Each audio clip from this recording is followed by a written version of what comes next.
ओम मुनित्रयं नमस्कृत्य दुक्तिः परिभाव्य च वैयाकरणसिद्धान्तकौमुदीयं विरच्यते। सर्वेभ्यः श्रोतृभ्यः नमः। अस्माभिः गतपाठे यत् पठितं तद् एकवारं स्मरामः। वयं वैयाकरणसिद्धान्तकौमुदी इत्याख्यस्य ग्रन्थस्य तत्र हलन्तपुल्लिङ्गप्रकरणं पठन्तः स्मः। प्रकरणस्य अस्य अस्माकं क्रमे तत्र 24तमः पाठः गतपाठः प्रवृत्तः। तस्मिन् 24 पाठे वयं तत्र युवावौ द्विवचने इत्यत्र विमर्शं कृतवन्तः। अस्य सूत्रस्य अर्थः अस्माभिः दृष्टः। द्वयोः उक्तौ युष्मदस्मदोः मपर्यन्तस्य युवावौ स्तः विभक्तौ इति। तत्र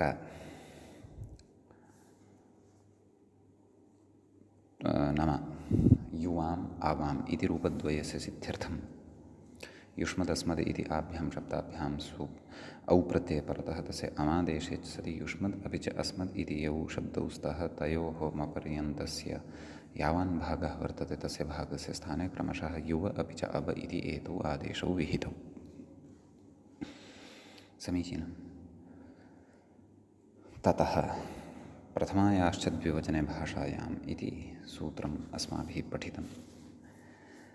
तत्र उक्तम् इह युष्मदस्मदोः आकारान्तादेशः स्यात् इति तत्र उक्तं। नाम प्रथमाविभक्तेः द्विवचने परतः तत्र युष्मत्शब्दः अस्मत्शब्दः च यः वर्तते तयोः अन्ते विद्यमानस्य स्थाने आ इति आदेशः भवति। ततः अस्माभिः तत्र युव आ अर्थात् युव अद इत्यत्र युव अद अह युव अद आव अद इत्यत्र च पररूपं विहितं। तदनन्तरं दकारस्य आकारः विहितः, ततः सवर्णदीर्घः कृतः। ततश्च तत्र युवाम् आवाम् इति रूपद्वयं साधितम्। इदमेव रूपद्वयं तत्र द्वितीयाविभक्तेः द्विवचने अपि अपेक्षितम् इति कृत्वा तत्र उक्तम् औङि इत्येव सुवचम् इति।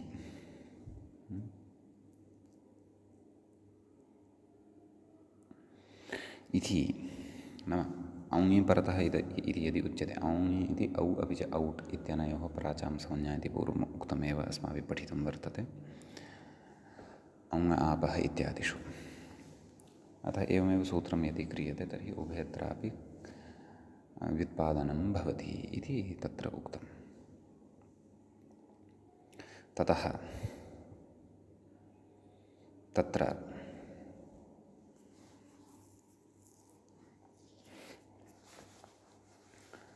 भाषायां किं नाम लोके एव एषा व्यवस्था भवति, वेदे तु न। वेदे तु युवं वस्त्राणि इत्येव भवति। तत्र मपर्यन्तस्य युवादेशे सति शेषे लोपः इत्यनेन तत्र यः दकारः वर्तते तस्य लोपः एव भवति। अपरः च यः अर्थः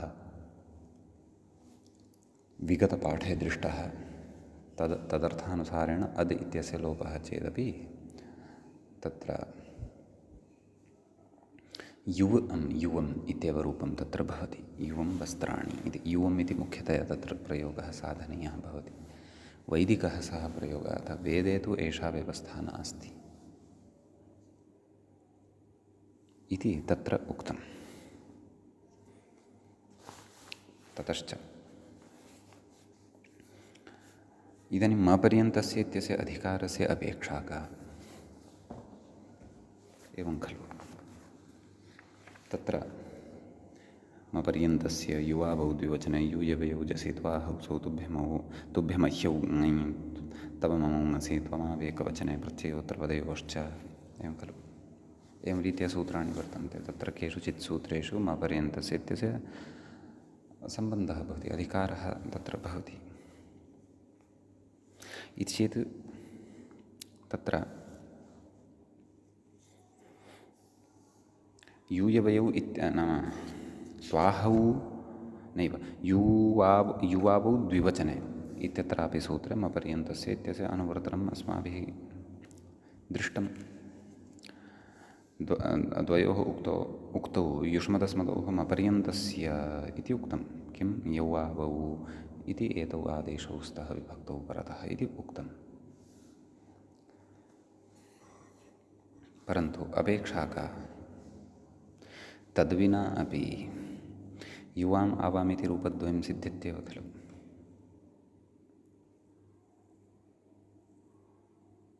मपर्यन्तस्य इति अनुक्त्वापि समग्रस्य एव स्थाने युव इति आदेशं करोतु, आव इति आदेशं करोतु प्रथमायाश्च द्विवचनभाषायाम् इत्यनेन अन्त्यस्य अकारस्य स्थाने आत्मं विधाय युवाम् आवामिति रूपं लप्स्यते।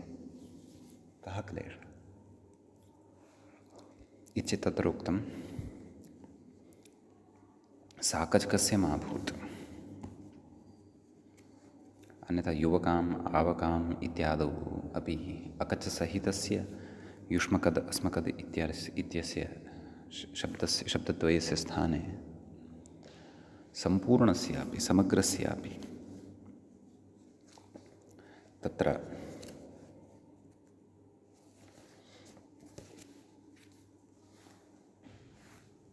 युव आव इति आदेशः स्यात्। तस्मात् युवकाम् आवकाम् इति रूपं तु न स्यादेव। तदर्थं प्रकृतेः अपर्यन्तस्य इत्यस्य अधिकारस्य स्वीकारः कर्तव्यः एव इत्युक्तम्। ततः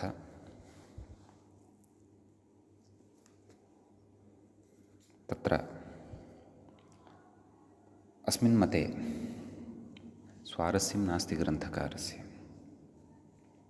अतः एव तेन त्वया मया इति आरब्धं पश्चात्। कुतः स्वारस्यं नास्ति इति चेत् युवकाम् आवकाम् इति रूपं तु तत्र ओकारसकारभकारादौ सुविसर्वनाम्नष्टेः प्राग् च इति वार्तिकेनापि लभ्यते खलु। तत्र ओकारसकारभकारादि भिन्नविभक्तिः यदा परतः भवति, यतः अत्र औ इति अस्ति एव, तस्यां विभक्तौ परतः यः तत्र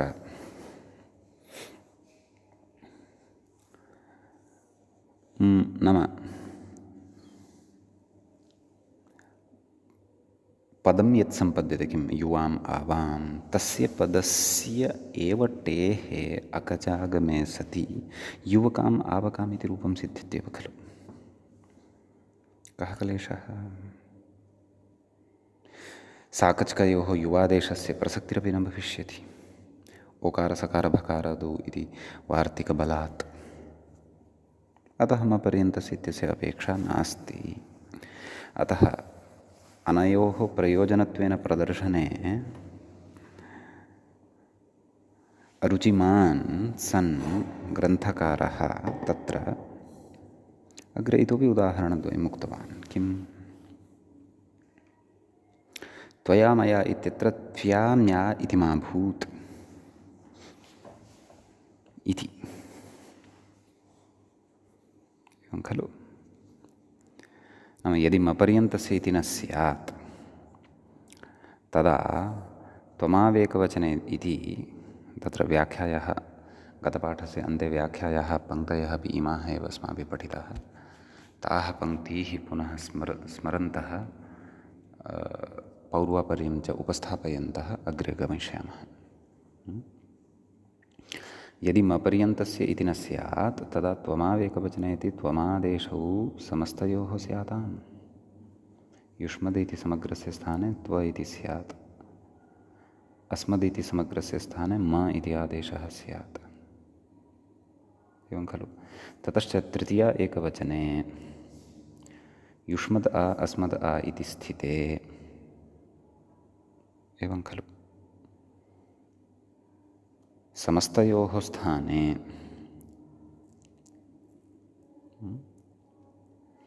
त्वमादेशयोः त्व आ म आ इति स्थिते योजि इति अकारस्य यत्वे, योजि इति अग्रे पठिष्यते,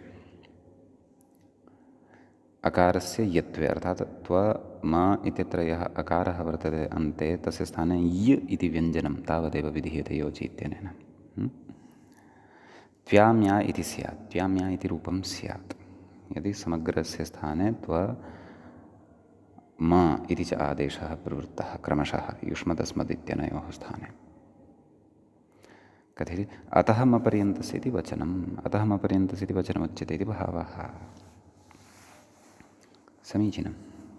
तर्हि मपर्यन्तस्य इति वचने कृते तु क्लेशो नास्ति, त्वया मया इत्येव सिद्ध्यति। अतः अस्तु, प्रथमायाश्च द्विवचनभाषा क्षन्तव्या युवावौ द्विवचने इत्यत्र मपर्यन्तस्य तथा प्रयोजनं वार्तिकबलात् वार्तिककारणात् भवता नावलोक्यमानं वर्तते। तर्हि अत्र स्फुटं प्रयोजनम् अस्ति, क्व त्वया मया इत्यत्र इति उक्तम्।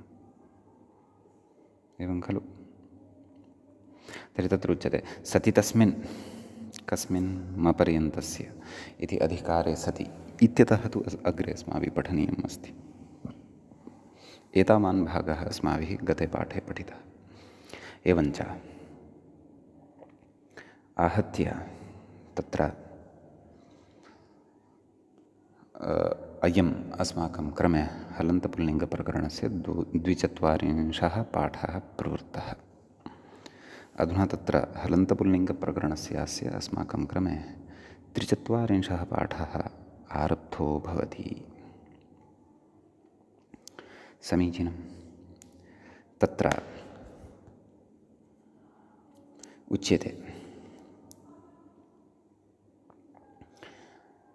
सति तस्मिन् मपर्यन्तस्य, नाम तत्र त्वमावेकवचने इत्यत्रापि यदा मपर्यन्तस्य इत्यस्य अनुवर्तनं भविष्यति तदा, नाम सति तस्मिन् मपर्यन्तस्य त्वमादेशयोः कृतयोः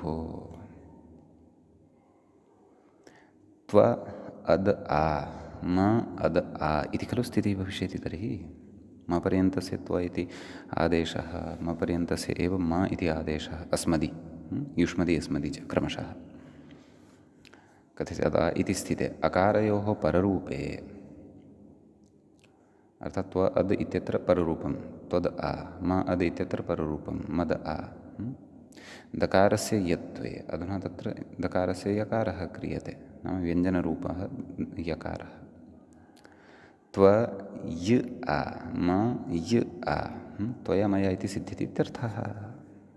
अतः मपर्यन्तस्य इति अपेक्षितम्, अधिकारः एव अनपेक्षितः, अपेक्षा एव नास्ति, सर्वमपि प्रकारान्तरेण सिद्ध्यत्येव इति यदि उच्यते तर्हि तन्न युज्यते इति तत्र प्रयोजनम् उक्तम्। इदानीम् इदं यद्वितीयं प्रयोजनम् उक्तं किं, त्वया मया इत्यादि, तत्रापि स्वारस्यं न पश्यति ग्रन्थकारः, तत्रापि अरुचिः तस्य। कुतः? यतोहि त्वया मया इत्यपि मपर्यन्तस्य इत्यस्य अधिकारस्य स्वीकारः नास्ति चेदपि सिद्ध्यति। कथं सिद्ध्यति? आदौ तद् ज्ञातव्यं। कथयति अग्रे, ननु योजि इति सूत्रस्थाने अच्ये इति सूत्रम् अस्तु। किं सूत्रम्? अच्ये, योचि इति मास्तु। कः अर्थः तर्हि? कथयति अजादिविभक्तौ युष्मदस्मदोः अन्त्यस्य एकारः स्यात् इति तदर्थः। एवं खलु? युष्मदस्मदोः अन्त्यः यः वर्तते तस्य स्थाने एकारः भवतु इति अर्थः। कथयति तथा च त्वमयोः समस्तादेशत्वे अपि, अर्थात् युष्मद् आ अस्मद् आ, इदानीं युष्मद् इत्यस्य समग्रस्य स्थाने त्व इति आदेशः भवतु, अस्मद् इत्यस्य स्थाने समग्रस्य स्थाने म इति आदेशः भवतु। कथयति समस्तादेशत्वेपि तदन्त्यस्य अकारस्य, नाम उभयत्र अकारः अस्ति खलु अन्ते, वा न वा? त्व आ त्व इत्यत्र अन्ते अकारः अस्ति म इत्यत्र अन्ते अकारः अस्ति तस्य अकारस्य एत्वे एवं खलु यदा अच्ये इति यदि सूत्रं क्रियते एवं खलु एत्वे का स्थितिः जाता त्वे आ मे आ कथयति अयादेशे च कृते एकारस्य ऐ इति आदेशः त्वयि आ मयि आ त्वया मयेति सिद्ध्यति नाम त्वया मया इति सिद्ध्यत्येव खलु योच् इति अपाकृत्य अच्ये इति कर्तव्यं तावदेव कथयति इति अस्वरसादाः इति एवं रीत्या इदमपि प्रयोजनं तथा प्रबलं नास्ति अत्र भिन्ना एव युक्तिः पूर्वपक्षिणा उपस्थाप्यते अच्ये इति कथयन्नस्ति किमपि प्रकारान्तरेणापि सेत्स्यति त्वया मया इति रूपम् अतः एषापि युक्तिः तथा नाम अत्र स्वारस्यं नास्ति इदानीम् अन्तिमां युक्तिं तथा यच्छन्नस्ति यस्य प्रकारान्तरेण सिद्धिरेव न भवति कथयति इति अस्वरसादाः किमाह युवकाभ्यां मावकाभ्यां क्षन्तव्यं युवकाभ्याम् आवकाभ्याम् इति च न सिद्ध्यति मूले पश्यन्तु युवकाभ्याम् आवकाभ्याम् इति च न सिद्ध्येत् इत्यस्ति मूले सिद्ध्येत् इति अस्ति व्याख्यायां सिद्ध्यति इति दृश्यमानं वर्तते अस्तु पाठभेदः भवितुमर्हति एवं खलु नाम असतिमपर्यन्तस्य इति शेषः एवं खलु ओकारसकारभकारादौ इत्यादिवचनेन भ्यामि टेः प्रागक् अचि एवं खलु भ्यामि परतः टेः पूर्वम् अचि तन्मध्यपतितन्यायेन साकचकयोः स्थाने युवादेशयोः नाम तन्मध्यपतितस्तद्ग्रहणेन गृह्यते इति अकच् सहितयोः स्थाने युवादेशः भविष्यति तेन किं युवाभ्याम् आवाभ्याम् इत्येव स्यात् ककारो न श्रूयेत ककारस्य श्रवणं न स्यादेव एवं युष्मकद् अस्मकद् इत्यत्र मपर्यन्तस्य एव युवावादेशयोस्तु नाम इत्यत्र मपर्यन्तस्य एव युवादेशः आवादेशः च यदि क्रियते केन युवावौ द्विवचने इत्यनेन कथयति युष्मत्स्मृतोरनादेशे इत्यात्वे युवकाभ्याम् आवकाभ्याम् इति निर्बाधमिति इत्यर्थः नाम युष्मत्स्मृतोरनादेशे इति अग्रे पठिष्यते एतेन आत्वे सति युवकाभ्याम् आवकाभ्याम् इति रूपं निर्बाधं तद् निर्बाधतया लप्स्यते एव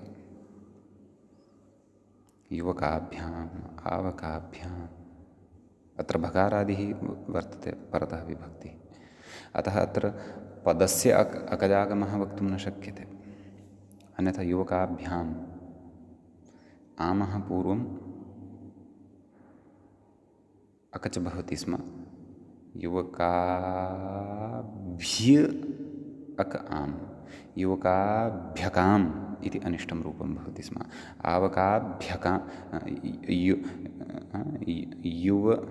युवाभ्यकाम् आवाभ्यकाम् एवं रीत्या अनिष्टं रूपं भवति स्म अपेक्षितं किं युवकाभ्याम् आवकाभ्याम् इत्येव तच्च युवावौ द्विवचने इत्यत्र मपर्यन्तस्य इत्यस्य अनुवृत्तिं विना नैव सूत्रान् सिद्ध्यति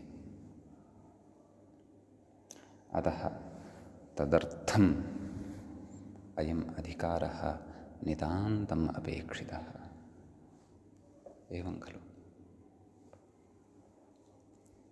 इति अस्ति कश्चन विशेषः द्विवचने अर्थात् प्रथमाविभक्तिः अस्ति केवला तत्र च द्विवचनम् इदं वर्तते सम्यक् ततः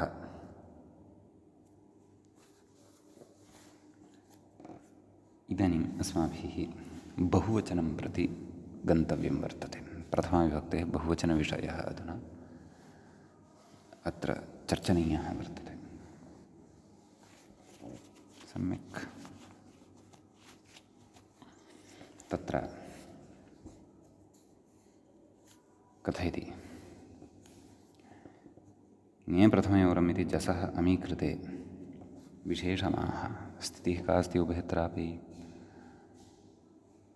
युष्मद् जस् अस्मद् जस् जसः स्थाने ज्ञे प्रथमयोरम् इत्यनेन अम् इति आदेशः कृतः युष्मद् अम् अस्मद् अम् इति च स्थितिः अस्माकं सविधे लब्धा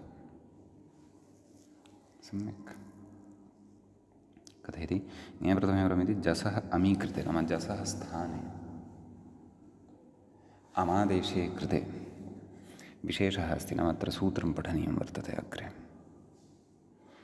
तच्च सूत्रं वर्तते एवं कथं यूयवयौ जसि इत्यस्ति सूत्रे द्वे पदे स्तः यूयवयौ इति एकं पदं वर्तते जसि इति च द्वितीयं पदं वर्तते समीचीनं तत्र यूयवयौ प्रथमाविभक्तेः द्विवचनमित्युक्तं खलु यूयश्च वयश्च यूयवयौ तयोः यूय नैव तयोः इति किमपि नास्ति यूयवयौ तावदेव इतरेतरयोः द्वन्द्वसमासः जसि इति प्रथमान्तं भवति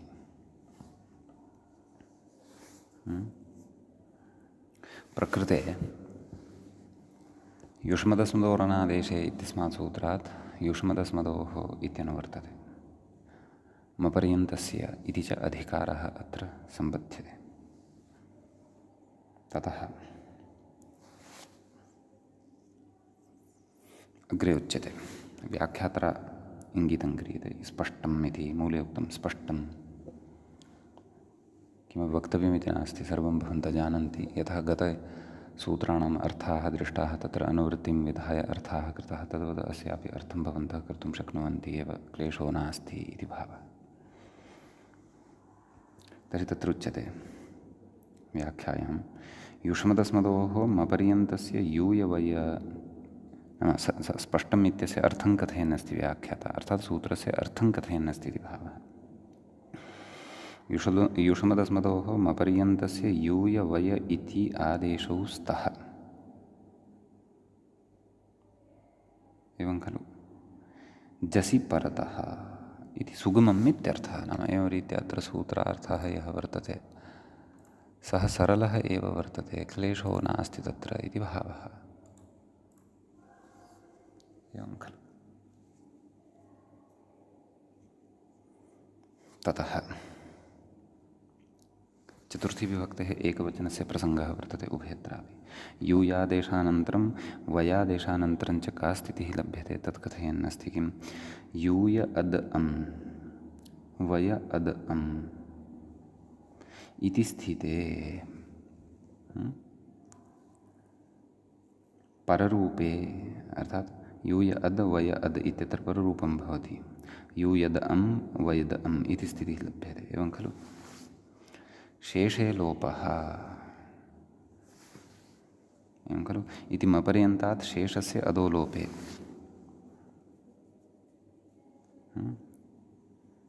तत्र स्थानिनः अधिकरणविवक्षातः अयं द्वितीयः यः अर्थः लब्धः आसीत् शेषे लोपः सः अत्र आश्रितः कथयति शेषे लोपः इति मपर्यन्तात् शेषस्य अधोलोपे नाम मपर्यन्तात् परतः यः शेषः वर्तते तस्य अधः लोपः भवति किमवशिष्यते यूयद् इत्यत्र अद् इति गतः यदि तर्हि किम् आयातं यूय् अम् वय् अम् परिनिष्ठितं रूपमाह नाम यद् रूपं लभ्यते तत् कथयति किं यूयं वयम् इति एतद्रूपद्वयम् अत्र लभ्यते अग्रे कथयति परमयूयम् इति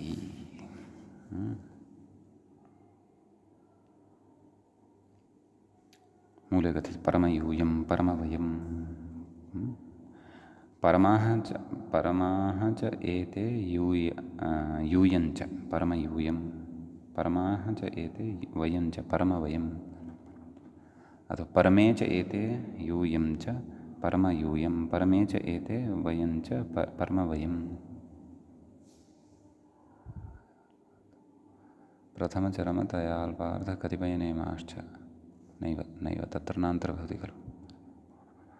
पूर्वपरापरदक्षिणोत्तरापराधराणि व्यवस्थायां नैव नैव नैव परमशब्दस्य जसि परतः सर्वनामसंज्ञा नास्ति खलु। अतः परमाश्च एते यूयञ्च इत्येव वक्तव्यं। परमाश्च एते वयञ्च इत्येवञ्च एव तत्र विग्रहः वक्तव्यः।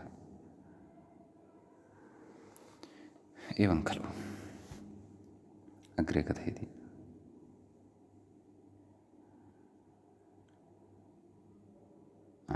यूयवयविधेः आङ्गत्वात् तदन्तविधिरिति भावः।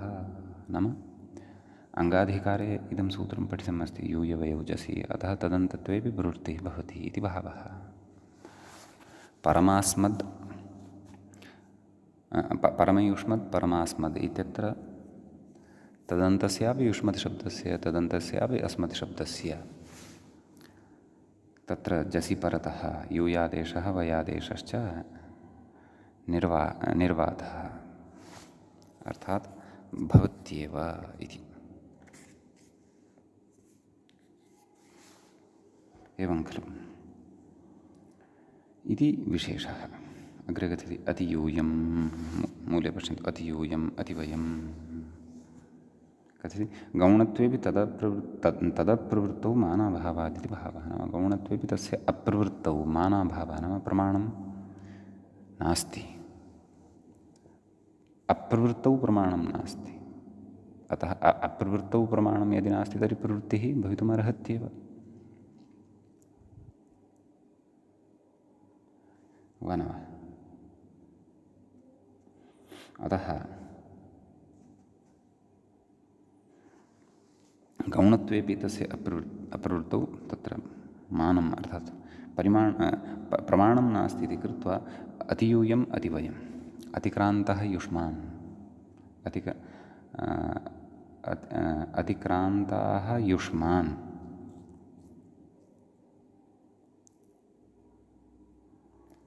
अतः एते अतियूयं भवन्ति। अतिक्रान्तः अस्मान् अतः अतिवयम् एते भवन्ति। एवं खलु। अतः जसि परतः अपि गौणे अपि गौणत्वे अपि नाम युष्मदस्मदशब्दोः प्रकृते समासे प्रकृततत्पुरुषसमासे गौणत्वं वर्तते। तथा गौणत्वे अपि तत्र यूयवयौ जसि इत्यस्य प्रवृत्तिः भवत्येव इति भावः। अप्रवृत्त्यर्थं मानम् अर्थात् प्रमाणं किमपि नास्ति इति कृत्वा निषेधः अपि तत्र नोच्यते इति भावः। समीचीनम् इति अस्ति अत्र कश्चन विशेषः। कथयति अत्र शीभावमाशङ्क्य परिहरति। इहेति इति मूले पश्यन्तु। इहेति शेषे लोपः अन्त्यलोपः इति पक्षे जसः शी प्राप्तः। पश्यामः अत्र यः पक्षः चर्चितः अस्ति तं पक्षमादौ विचारयामः। ततः परं कस्य स्थाने शीभावः यद्यपि जसः स्थाने एव शीभावः भवति इति वयं जानीमः। जसः शी नाम यूयं वयम् इति यद् रूपं साधितम् इति यदस्माभिः रूपं साधितं तस्मिन् रूपे तत्र जसः स्थाने अम् इति विहितः खलु। परन्तु प्रकृते अस्य जसः स्थाने शीभावः सम्प्राप्तः वर्तते। तत् कथं प्राप्तः इति द्रष्टव्यं वर्तते। कथयति इह इहेति इत्यस्य अर्थं कथयन्नस्ति व्याख्याता मूले। इह शेषे लोपः इति अन्त्यलोपः इति पक्षे अर्थद्वयं कृतं खलु शेषे लोपः इत्यस्य। वा न वा? अन्त्यः यः वर्तते तस्य लोपः भवति। आत्वयलोप इत्यादि आत्वयलोपनिमित्तेतरविभक्तौ परतः तत्र अन्त्यस्य लोपः भवति। सम्यक् कथयति इति पक्षे दकारस्य लोपे खलु नाम दकारस्य लोपः यस्मिन् पक्षे नाम दकारस्य लोपे सति कस्याम् अवस्थायां? यूय अद् अम् वय अद् अम् अथवा यूयद् अम् वयद् अम् लोपे सति अवर्णान्तात् सर्वनाम्नः परत्वात्। अवर्णान्तात् सर्वनाम्नः परत्वं लभ्यते खलु अत्र। सर्वनाम्नः परत्वात् जसः शी प्राप्तो न भवति इत्यन्वयः। जसः स्थाने शी इति आदेशः प्राप्तः न भवति। यद्यपि परतः जस् अस्ति, जसः स्थाने अम् इति आदेशः विहितः वर्तते। स्थानिवद्भावेन अयम् अम् अपि जस् एव वर्तते।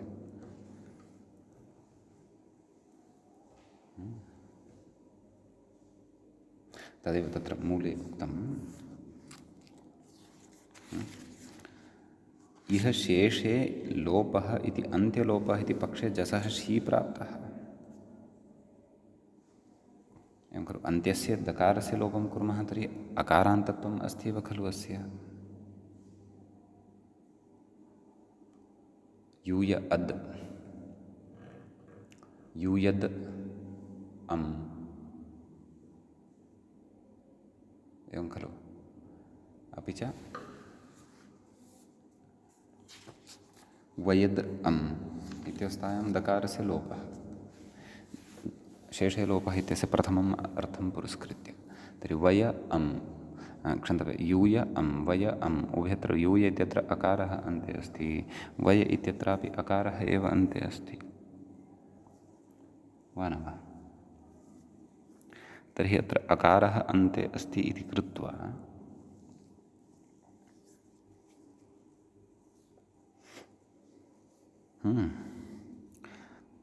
तस्मात् अकारान्तात् परतः जसः शी भावः सम्प्राप्तः भवति, परन्तु सः न भवति। परन्तु किमर्थं न भवति इति कारणं तु नोक्तं खलु। तदग्रे उच्यमानमस्ति। कुत इत्यतः अङ्गकार्य इति परिभाषा अस्ति तत्र। किम्? अङ्गकार्ये कृते पुनर्नाङ्गकार्यम् इति। अङ्गकार्यं यदि सकृतं भवति क्वापि, तर्हि पुनः तत्रैव अङ्गकार्यं न भवति इति। एवं खलु। तदेव कथयति अङ्गाधिकारविहिते कार्ये कृते सति पुनः अङ्गाधिकारविहितं कार्यं न भवति इत्यर्थः। सम्यक्। अतः प्रकृते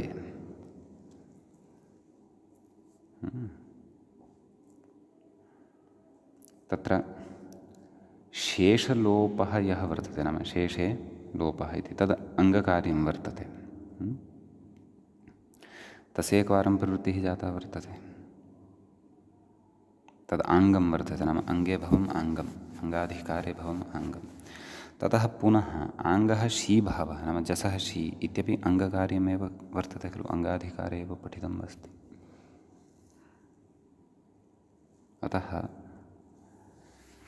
शी भावः न भवति इति भावः। पुनः शी भावः यदि स्यात् तर्हि अनिष्टं रूपं भविष्यति। यूये इति अनिष्टं रूपं भवति। ततः वये, यूये वये, सर्वे इति वत् यूये वये इति अनिष्टं रूपं भविष्यति। अत एव एतादृशीम् अनिष्टतां वारयितुं तत्र इदम् उक्तं वर्तते। नाम प्रकृते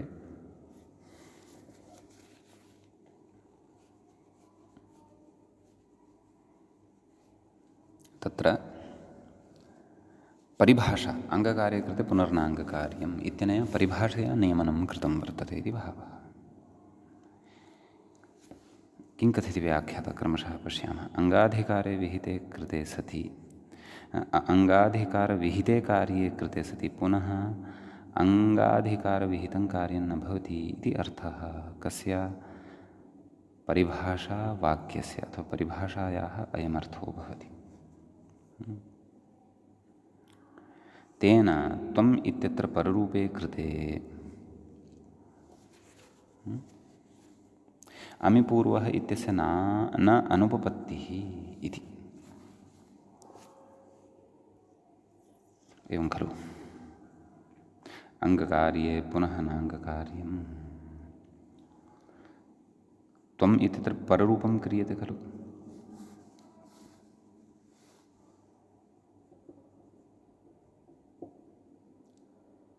क्व पररूपं क्रियते?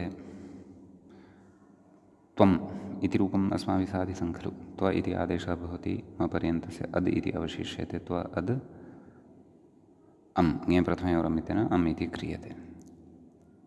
त्व अद् इत्यत्र पररूपं भवति त्वद् अम्,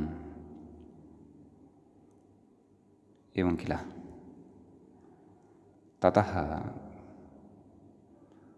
दकारस्य लोपः खलु क्रियते। त्व अम् कथयति कृते अमिपूर्वः इत्यस्य न अनुपपत्तिः, नाम अमिपूर्वः इत्यस्य अनुपपत्तिर्न जायते, नाम उपपत्तिरेव भवति, एवं खलु। तर्हि कथं तर्हि इदं तत्र ज्ञातं भविष्यति यत् अत्र पररूपं विहितं। केन विहितम्? अतो गुणे इत्यनेन विहितं। तत्तु अङ्गाधिकारस्थः विषयः नास्ति। षष्ठाध्यायस्य प्रथमपादस्य 97तमं सूत्रं वर्तते। सम्यक्। अमिपूर्वः इत्यपि अङ्गाधिकारस्य विषयः नास्ति। षष्ठाध्यायस्य प्रथमपादस्य 7उत्तरशततमं सूत्रं वर्तते। कार्यद्वयमपि अङ्गाधिकारस्थं नास्ति। अङ्गाधिकारं नास्ति इति कृत्वा तत्र पररूपमपि भवति, अमिपूर्वः इत्यपि भवति इति भावः। कार्यद्वयमपि भवति, परन्तु अङ्गाधिकारे तथा नास्ति। अङ्गाधिकारे एकं कार्यं विहितं चेत् अपरं कार्यं न भवत्येव। अङ्गकार्ये कृते पुनर्नाङ्गकार्यम् इति परिभाषा बलात् इति भावः, एवं खलु। अग्रे कथयति ज्यादादीयसः इति सूत्रे ज्ञाञ्जनोर्जा इति सूत्रे च अङ्गवृत्ते पुनर्वृत्तौ अविधिः इति परिभाषा च स्थिता। ज्यादादीयसः इति सूत्रमेकम् अग्रे पठिष्यति। तत्सूत्रे भाष्ये ज्ञाञ्जनोर्ज्ञा इति च सूत्रे भाष्ये इति तु नोक्तम् अत्र। ज्यादादीयस इति सूत्रे ज्ञाञ्जनोर्जः इति सूत्रे च परिभाषा चेत् तत्र भाष्यमेव गम्यते। भाष्ये एव परिभाषा उक्ताः भवन्ति। कथयति अङ्गवृत्ते पुनर्वृत्तौ अविधिः, नाम अङ्गवृत्तिः एकवारं जाता, नाम अङ्गाधिकार्यस्थं यत् कार्यं वर्तते तत् कार्यं यदि सकृत् प्रवृत्तं तर्हि पुनः वृत्तौ अविधिः। पुनः तत्र वृत्तौ सत्याम् अविधिः भवति इति। न अङ्गस्य पुनः नाम एकवारम् अङ्गकार्ये जाते सति पुनः अङ्गकार्यं न भवति इति परिभाषायाः अर्थः वर्तते। सा च अत्र अर्थतः उपनिबद्धा, नाम तस्याः परिभाषायाः अर्थं पुरस्कृत्य सरलार्थं च विधाय अस्माकं कृते उक्तवान् ग्रन्थकारः। किम्? यत् अङ्गकार्ये कृते पुनः अङ्गकार्यं न भवति, अतः शेषे लोपः इति सकृत अङ्गकार्यं यदि प्रवृत्तं तर्हि पुनः जसः षि इति कार्यं न प्रवर्तते इति भावः, एवं खलु। अग्रे कथयति न च द्वाभ्याम् इत्यत्र त्यदाद्यत्वे कृते सुपि च इति दीर्घः न स्यादिति वाच्यम्। अन्यत्र इदानीं तत्र अनुपपत्तिः प्रदर्श्यमाना वर्तते। यदि एतद् अस्माभिः अङ्गीक्रियते, किम् अङ्गकार्ये कृते पुनर्नाङ्गकार्यम् इति इदं वचनं यदि वयम् अङ्गीकुर्मः तर्हि तदेव कथयति द्वयोः इति प्रयोगः अस्ति, नैव द्वाभ्याम् इति प्रयोगः अस्ति, एवं खलु। तत्र द्विभ्यां त्यदादिनामः इत्यनेन अत्वं कुर्मः, तद् अङ्गकार्यं वर्तते। अर्थात् द्वि इत्यत्र यः इकारः तस्य स्थाने अकारः आगच्छति। द्वाभ्यां तदनन्तरम् अङ्गाधिकारे एव विद्यमानेन सुपि च इत्यनेन दीर्घः क्रियते। द्वाभ्यां कथयति इति दीर्घो न स्यात् इति किं कथयति इति दीर्घो न स्यात् इति वाच्यं न च वाच्यं, नाम एवं न वक्तव्यं। नाम प्रकृते त्यदादिनामः इत्यपि अङ्गाधिकारस्थम् एकं प्रवृत्तं यदि तर्हि पुनः तत्र अङ्गकार्यं यद् वर्तते किम् नैव सुपि च इति तेन ञयादौ सुपि परतः अदन्तस्य अङ्गस्य दीर्घः न स्यात्। कुतः? अङ्गकार्ये कृते पुनः नाङ्गकार्यम् इति न वाच्यं। किमर्थं न वाच्यं? यदि अत्र न वाच्यं तर्हि कथं तत्र यूयं वयम् इत्यत्रापि जसः शी इति तत्र अनिष्टता बहुद्भिः कल्प्यमाना वर्तते। इति तत्र तु पुनः तत्र तु अङ्गकार्ये कृते पुनः नाङ्गकार्यम् इति प्रवर्तते एव, परन्तु द्वयोः इत्यत्र न प्रवर्तते, द्वाभ्याम् इत्यत्र न प्रवर्तते। कथयति? द्वाभ्याम् इत्यत्र त्यदाद्यत्वे कृते सुपि च इति दीर्घो न स्यात् इति वाच्यम्।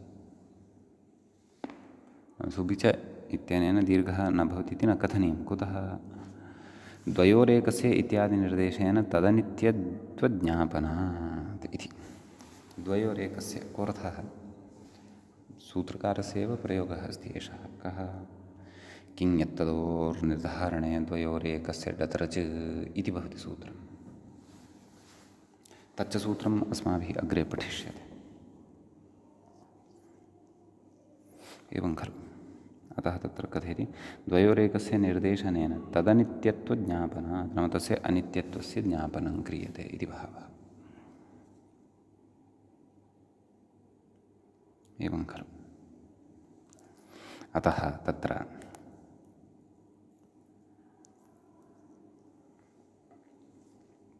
यदि नाम अङ्गकार्ये कृते पुनः अङ्गकार्यं न प्रवर्तते स्म,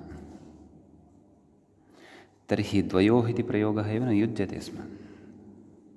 मानव द्वि ओस् इत्यादिनामः द्व ओस् ओसि च द्वे ओस् इत्यादिनामः ओसि च इति कार्यद्वयमपि आङ्गं भवति। एवं किल? सम्यक् कथयन् अस्मि अहम्। त्यदादीनामः सप्तमाध्यायस्य द्वितीयपादे भवति। एवं खलु? ओसि च इति अपि सप्तमाध्यायस्य तृतीयपादे भवति। उभयमपि आङ्गमेव वर्तते। यदि अङ्गकार्ये कृते पुनर्नाङ्गकार्यमिति नित्यं स्यात्, अयं विधिः यदि नित्यः स्यात्, एषा परिभाषा यदि नित्यतया प्रवर्तेत, तर्हि किं यत्तदोर्निर्धारणे द्वयोरेकस्य डतरच् इत्यस्मिन् सूत्रे द्वयोरेकस्य इति ग्रहणं इति वचनं न कुर्यात्। तत्रापि एकवारं त्यदादिनामः इति कृतश्चेत् तर्हि पुनः ओसि च इत्यस्य सूत्रस्य प्रवृत्तिमेव न कुर्यात् ग्रन्थकारः। तेन ज्ञायते अङ्गकार्ये कृते पुनर्नाङ्गकार्यम् इति या एषा परिभाषा वर्तते, सा परिभाषा अनित्या, लक्ष्यानुरोधेन प्रवर्तते, क्वचित् प्रवर्तते क्वचित् न प्रवर्तते इति भावः। एवं खलु? कथयति प्रकृते च शेषलोपस्य आङ्गस्य, नाम प्रकृते किं जातं वर्तते इदं पूर्वं मया उक्तमेव, तथापि अधुना व्याख्याता बहु किमपि उक्त्वा सर्वान्ते इदं कथयन् अस्ति। कथयति प्रकृते च शेषलोपस्य आङ्गस्य प्रवृत्तत्वात् आङ्गः शीभावः न भवति इति भावः। एवं खलु? शेषलोपः इति सकृत्प्रवृत्तं यदि, तर्हि ततः परं जसश्री इत्यस्य प्रवृत्तिः न भवति इति भावः। अत्र लक्ष्यसिद्ध्यर्थम् अस्याः परिभाषायाः अपेक्षा अस्ति। द्वयोरेकस्य इत्यत्र वा द्वाभ्याम् इत्यत्र वा अस्याः परिभाषायाः प्रवृत्त्या अनिष्टता भविष्यति इति कृत्वा सा एषा परिभाषा तत्र न प्रवर्तते।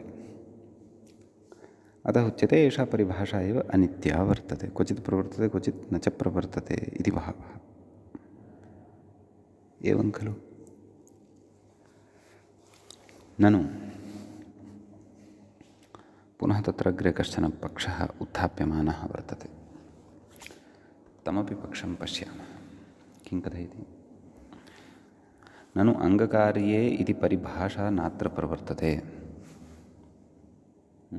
अङ्गकार्ये कृते पुनः नाङ्गकार्यम्। अत्र नाम क्व? यूयं वयम् इत्यस्मिन् सन्दर्भे यत्र च प्रवृत्तिः अस्याः दर्शिता, सा नात्र प्रवर्तते। कुतः? कथयति शीभावस्य अङ्गाधिकारविहितत्वेपि, नाम शी इति जसषि इति यदुच्यते अङ्गाधिकारे भवति इति विहितत्वेपि अङ्गाधिकरणत्वाभावात् एवं खलु। जसषि सत्यम् अङ्गाधिकारे वर्तते, परन्तु अङ्गाधिकरणत्वं खलु अपेक्षितं तस्य कृते।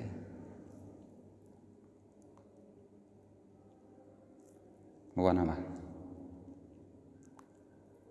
कथयति अङ्गवृत्ते वृत्तौ अविधिः इति परिभाषास्वारस्येन तथैव प्रतीतेः। नाम अङ्गस्य किमपि अधिकरणं खलु किमपि अपेक्षितं भवति। वा न वा? प्रकृते अधिकरणशब्देन कः अर्थः निस्सरति तत्तु अत्र चिन्तनीयमस्ति। अधिकरणं नाम स्थानम्, आधाररूपं स्थानं। नाम अङ्गं किं भवति? यस्मात् प्रत्ययः विधीयते, एवं खलु। अतः अङ्गकार्यं यद् वर्तते तद् अङ्गकार्यम् अङ्गे एव स्यात्, अङ्गम् एव तस्य अधिकरणं भवेत्। अङ्गाधिकारस्थाय कार्याय अङ्गमेव अधिकरणं भवेत्, यथा शेषे लोपः। एतेन अङ्गस्य कार्यं क्रियते, अङ्गे विद्यमानस्य दकारस्य वा अद् इत्यस्य वा लोपः क्रियते। सम्यक्। जसः षि इति तु नास्ति, सः तु प्रत्ययस्य स्थाने षि इति आदेशं करोति। तदेव कथनस्ति अङ्गकार्ये, अर्थात् अङ्गकार्ये कृते पुनर्नाङ्गकार्यम् इति परिभाषा नात्र प्रवर्तते। शीभावस्य अङ्गाधिकारविहितत्वे अपि शीभावः यः वर्तते सः अङ्गाधिकारे विहितः चेदपि अङ्गाधिकरणकत्वाभावात्। शी इति आदेशः अङ्गस्य न खलु विधीयते, अङ्गं तत्र निमित्तं भवितुमर्हति, परन्तु कस्य स्थाने क्रियते? जसः स्थाने क्रियते। जसः तु अङ्गं न, जस् तु अङ्गं न, अङ्गं तु तद् यस्मात् प्रत्ययः विहितः वर्तते। अतः प्रकृतिशीभावस्य अधिकरणत्वम् अङ्गं नास्ति। कथयति अङ्गवृत्ते वृत्तौ अविधिः इति परिभाषास्वारस्येन तथैव प्रतीतिः। एतां परिभाषां विज्ञाय अथवा दृष्ट्वा तथैव प्रतीतिः भवति। कथयति अतोऽत्र शीभावः दुर्वारः, अतः अत्र शीभावः भवेदेव। तस्मात् यूये वये इति रूपद्वयम् एव लभ्येत इति अस्वरसादाः। नाम एतादृशम् अस्वरसम् अत्र पूर्णतया समाधानम् अप्राप्नुवन् समाधानान्तरम् अत्र कथयति। एवं खलु। तत् समाधानान्तरं किं तद् अवगन्तव्यं वर्तते, परन्तु एतावता सर्वैः आक्षेपैः सह कथं द्वितीयस्य अपि समाधानस्य निरासः अभूत्, सोऽपि विषयः अस्माभिः बुद्धौ स्थापनीयः। सम्यक्। अस्वरसादाः किमाह ज्ञे प्रथमयोरम्, मूले पश्यन्तु। ज्ञे प्रथमयोरम् इत्यत्र मकारान्तं प्रश्लिष्य अम् मान्त एव अवशिष्यते, न तु विक्रियते इति व्याख्यानाद्वा। नाम अत्र जसः स्थाने षि इति आदेशस्य उपायान्तरमिदम् उच्यमानं वर्तते।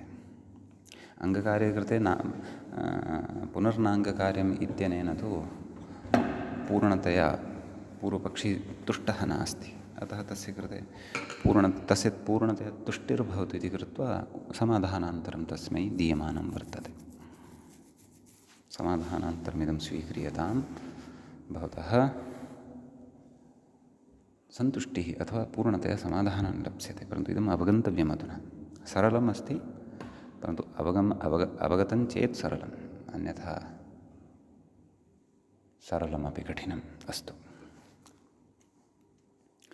कथयति ज्ञे प्रथमयोरम् इति अम् इति मकारान्तं जसः स्थाने अम् इति आदेशः कृतः। केन कृतः? ज्ञे प्रथमयोरम् इत्यनेन खलु कृतः। एवं खलु। कथयति ज्ञे प्रथमयोरम् इति अम् इति मकारान्तं प्रश्लिष्यते। तत्र मकारान्तस्य प्रश्लेषः क्रियते। एवं खलु। नाम सः अम् इति द्रष्टुमस्ति, तथा वस्तुतः तत् कथमस्ति, अम् म ङे प्रथमयोरम् इत्यस्ति वस्तुतः तत्र। तर्हि अं च म च इति द्वन्द्वः, एवं खलु। अग्रे कथयति अन्त्यो मकारः संयोगान्तलोपेन लुप्तः। नाम सः यः आदेशः विहितः तत्र अन्त्यः यः मकारः वर्तते संयोगान्तस्य लोपः इत्यनेन लोपः क्रियते। प्रश्लिष्टश्च मकारः अमो विशेषणं तदन्तविधिः। अत्र अम् इत्यत्र यः मकारः प्रश्लिष्यते सः अमः विशेषणत्वेन तिष्ठति, अतः तदन्तविधिः भवति। कः अर्थः आगच्छति, मकारान्तः अम् स्यात् इति लभ्यते। तर्हि ङे प्रथमयोरम् इत्यनेन ङे अपि च प्रथमा विभक्तिः या वर्तते सुवौजस्, तयोः स्थाने अम् इति मकारान्तः भवति इति अर्थः लप्स्यते। कथयति मकारान्तस्य अमः पुनर्मान्तत्वविधानात्। यः अम् इति आदौ एव मकारान्तः वर्तते तस्य पुनः मकारान्तत्वविधानम् अथवा मकारान्तत्वेन कथनम् अम् अन्त एव भवति। यः अम् वर्तते सः मकारान्तः एव प्रवर्तते, न तु तस्य विकारो भवति इति लभ्यते। नाम प्रश्लेषवशात् तस्य विकारः न भवति। विकारः नाम तस्य स्थाने शी इति आदेशः भवितुं नार्हति इति अर्थः प्रश्लेषवशात् तत्र लभ्यते इति भावः। सम्यक्। कथयति अतो न शी भावः इत्यर्थः। अतः तत्र शी इति आदेशो न भवति। अतः यूये वये इति रूपं न भवति भोः, यूयं वयम् इत्येव रूपं भवति इति भावः। समीचीनम्। इति मूलस्थः विषयः तु अत्र सम्पन्नः भवति, परन्तु मूलस्य उक्तस्य सिद्धान्तस्य खण्डनम् अथवा तत्र इतोपि विश्लेषणं क्रियमाणम् अस्ति। पश्यामः। कथयति वस्तुतस्तु मकारान्तप्रश्लेषः भाष्ये अदर्शनाद् उपेक्ष्यः। एवं दीक्षितः काशिकाकारं तु झटिति कथयति एतन्निर्मूलम् एतदुपेक्ष्यम् एतत् प्रामादिकं, परन्तु एतादृशस्थले तस्य उपचारं करोति नागेशः। भोः त्वं किं महान् असि वा, भाष्यात् ऊर्ध्वं गत्वा किमपि कल्पयसि, तथा न भविष्यति। यद्यपि अत्रैव न बहुत्र कल्पितवान् अस्ति एषः प्रत्याहारादिकं तदेतत्। एवं खलु। कथयति वस्तुतस्तु मकारान्तप्रश्लेषः भाष्ये अदर्शनादुपेक्षे, नाम भाष्ये अयमुपाय एव न उक्तः, अतः उपेक्षा कर्तव्या। तर्हि उपेक्षा कर्तव्या यदि, तर्हि प्रकृते कथं वा समाधानं, नाम शीभावः न स्यात् इति जसः स्थाने अदन्तम् अङ्गमाश्रित्य तदपि उच्यमानं वर्तते। किं सन्निपातपरिभाषयैव अत्र शीभावः न भवति इति। सन्निपातलक्षणो विधिर्निमित्तं तद्विघातस्य। एवं खलु। सन्निपातमाश्रित्य यः प्रवृत्तः शेषः, सः शेषः अनिमित्तं भवति। कस्य? तस्य अम् इत्यस्य विघातकस्य। अम् इत्यस्य शीरूपेण, शी इति आदेशरूपेण यः विघातः जायमानः वर्तते तद्विघाताय तत्कारणं न भवति इति भावः। तदेव कथयति अग्रे दकारस्य शेषलोपः हि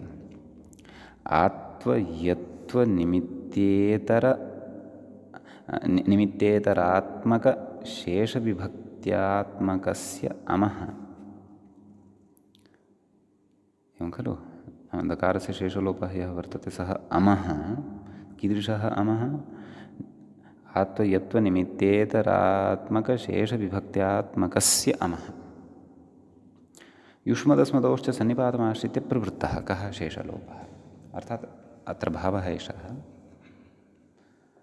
अयं शेषलोपः युष्मशब्दस्य अस्मत्शब्दस्य अपि च यः जसः स्थाने अम् इति आदेशः वर्तते तस्य सन्निपातमाश्रित्य प्रवृत्तः वर्तते, उत्पन्नः वर्तते।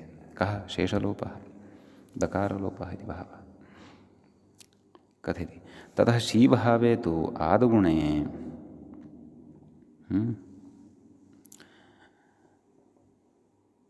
यूये वये इति स्यात्। एवं खलु? नाम शी यदि जातः तर्हि तु यूये वये इति अनिष्टं रूपं स्यात्। यस्मात् रक्षणाय मूले शीर्षासनं क्रियमाणं वर्तते, युक्तिद्वयं दर्शयित्वा। एवं खलु? तर्हि अत्र सन्निपातपरिभाषाम् आश्रित्य एव शीभावस्य निवृत्तिः वक्तुं शक्यते खलु? तदेव अग्रे कथयति। तत्र एकादेशस्य पूर्वान्तत्वे, नाम आदौ तु अयं यः शेषः उत्पन्नः वर्तते सः शेषः तस्य सन्निपातस्य विघातकः न भवति, एतेनैव निवृत्तिः भवति। अग्रे कथयति पश्यन्तु, एतद् अवधानेन पठामः। ततः शीभावे तु, यदि शीभावः यदि स्यात् तर्हि तु आदुगुणे अर्थात् यूय इ अर्थात् शी इति, वय इ अर्थात् शी इति आदुगुणः गुणः भवति, यथा सर्वे इत्यत्र भवति इति स्यात्। कथयति तत्र एकादेशस्य पूर्वान्तत्वे, नाम एकादेशः कः? ए इति एकादेशः खलु?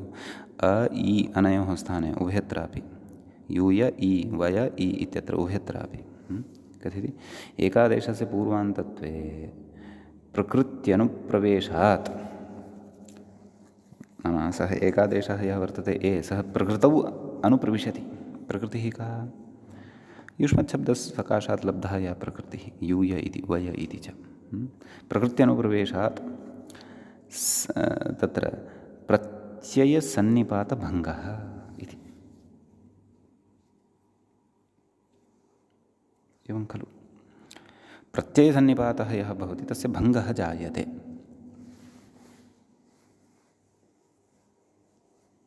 वा न वा? एकादेशस्य प्रकृतौ अनुप्रवेशः भविष्यति केन? पूर्वान्तवद्भावेन। पूर्वान्तवद्भावः च केन? पूर्वान्तवद्भावः अन्तादिवच्च इत्यनेन। कथयति प्रत्ययसन्निपातभङ्गः। एवं खलु? नाम प्रत्ययम् आश्रित्य अयं प्रवर्तेत,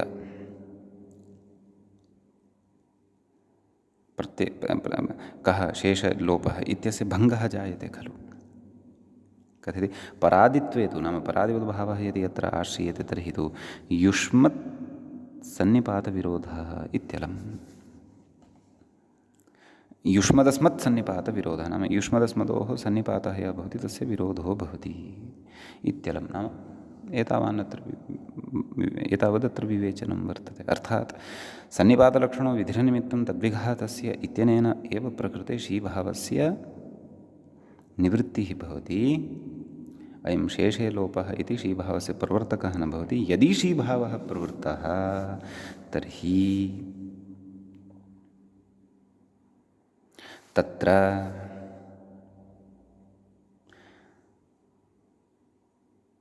नाम तद् एकादेशस्य पूर्वान्तवद्भावे सति प्रकृत्यनुप्रवेशात्, नाम प्रकृते प्रवेशः भविष्यति। कस्य? एकादेशस्य प्रत्ययसन्निपातभङ्गः। तर्हि प्रत्ययः एव तत्र नावशिष्यते। कस्य स्थाने अमादेशः कर्तव्यः? न भविष्यति खलु? एवं वा न वा? परादित्वे तु युष्मदस्मत्सन्निपातविरोधः इति। परादि नाम ए इति आदेशः वर्तते, सः यदि तत्र प्रविष्टः, कः? प्रत्यये प्रविष्टः परः यः वर्तते, तस्मिन् यदि परादिवद्भावः जातः एकादेशस्य, तर्हि युष्मत् अस्मत् इति प्रकृतिद्वयं न लभ्यते, यस्मात् परतः विद्यमानस्य अमादेशः कर्तव्यः। अतः अनिष्टता अत्र प्राप्स्यते इति भावः। अतः भोः पूर्वमेव सन्निपातपरिभाषामाश्रित्य अत्र भवान् उपायं चिन्तयति। यदि न मूले उपायद्वयम् उक्तं तावत् शीर्षासनं कर्तव्यं भवति, इष्टं च रक्षितं भविष्यति। सम्यक् अत्र चिन्तनं कुर्वन्तु। इतः अग्रे अग्रिमे पाठे पठिष्यामः। मुनित्रयीन् नमस्कृत्य उक्तिः परिभाव्य च वैयाकरणसिद्धान्तकौमुदीयं विरच्यते। एवञ्च हलन्तपुल्लिङ्गप्रकरणस्यास्य अस्माकं क्रमे अयं 43 पाठः सम्पन्नतां गतः। नमः सर्वेभ्यः श्रोतृभ्यः।